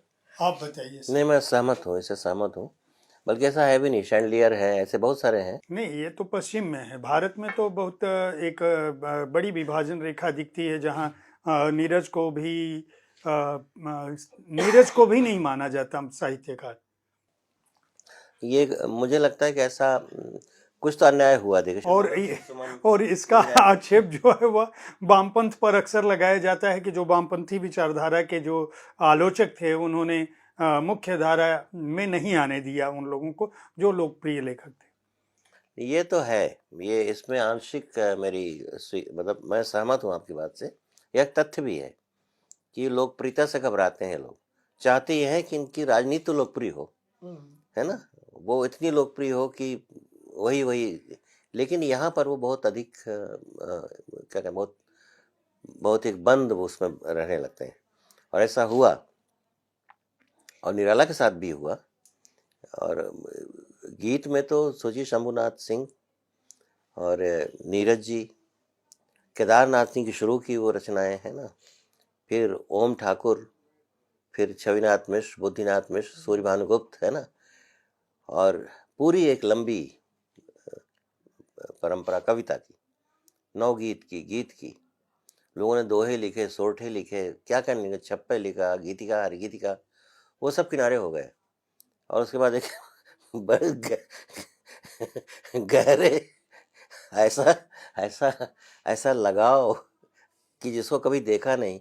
मैं कई बार, शायद पिछली बार भी मैं कहीं कह रहा था, ये रोना बाथ ने कहा था कि ये 3 चीजें ऐसी हैं जिसको किसी ने नहीं देखा, लेकिन उसी से जुड़े रहते हैं। एक तो उसने कहा, एक तो ईश्वर को किसी ने नहीं देखा, लेकिन सब कोई गॉड गॉड करते रहते हैं। दूसरा दूसरा उसने कहा कि जनता पीपल, किसी ने नहीं देखा कि वो जनता क्या है कौन? लेकिन है कौन। लेकिन जनता ही जनता की बात होती है। और तीसरा यथार्थ, रियलिटी। ये तीनों ऐसी चीजें हैं कि हर कोई दावा करता है। इनको छोड़